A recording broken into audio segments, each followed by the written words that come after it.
તમને કંઈ દેખાય છે? ના, નથી દેખાતું. કેવી રીતે દેખાય?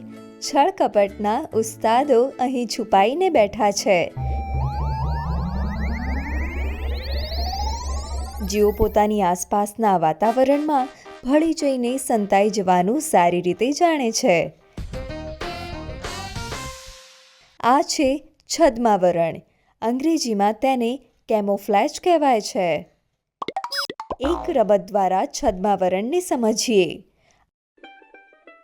આ રીતે 2 રંગીન કાગળ લો અને એમાં આ રીતે પેઇન્ટિંગ કરો. હવે મને કહો કે આ ચકલી ક્યાં દેખાય છે? અને જો તેને સંતાઈને બેસવું હોય તો કયા રંગો કામ આવશે? પ્રકૃતિમાં શિકાર અને શિકારીઓ વચ્ચે સંબંધ હોય છે. દરેકનું એક જ ધ્યેય હોય છે. તમારી જાતને બચાવો અને પોતાના માટે ખોરાક શોધો. જે દેખાય છે તે માર્યા જાય છે. જેઓ આસપાસના માહોલ સાથે હળીમળી જાય છે તેઓ બચી જાય છે. ઘણા પ્રાણીઓએ સંરક્ષણની અનન્ય પદ્ધતિઓ શીખી લીધી છે. તેઓ તેમની આસપાસના વાતાવરણમાં એવી રીતે ભળી જાય છે કે તેઓ દેખાતા નથી. ઘણા પ્રાણીઓ સલામતી માટે છદ્માવરણ કરે છે.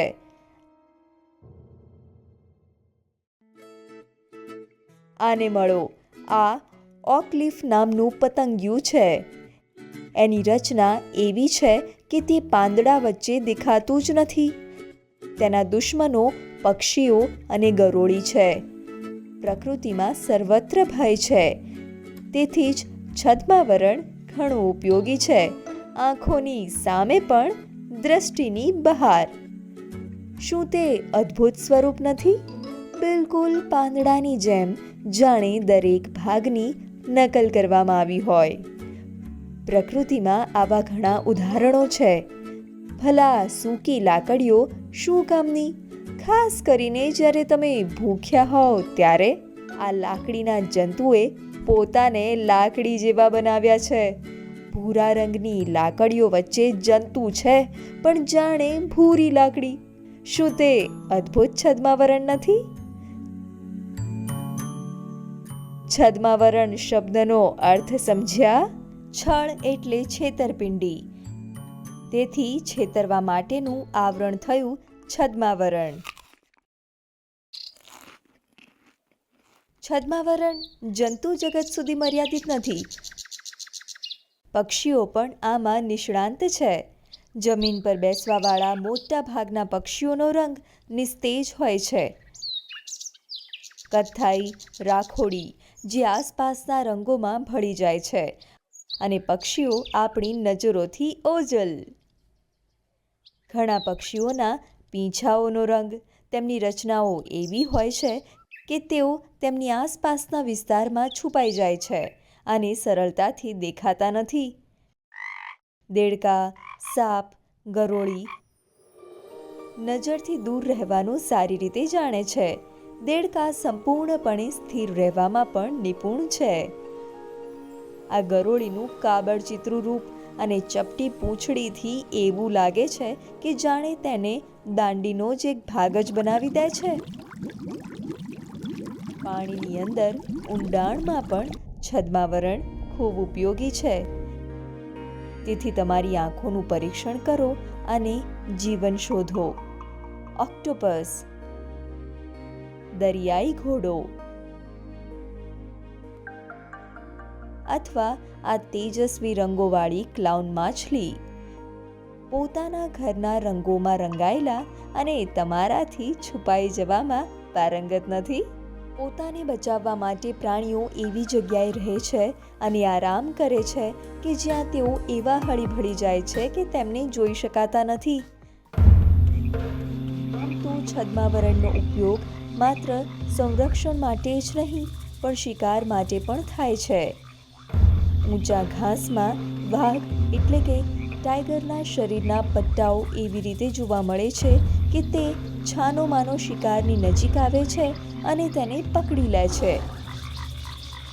દીપડો એટલે કે લેપર્ડ પણ છદ્માવરણનો સહારો લે છે. હવે તમારા માટે એ સમજવું મુશ્કેલ નહીં હોય કે બર્ફીલા પહાડોમાં રહેતો દીપડો આવો કેમ છે.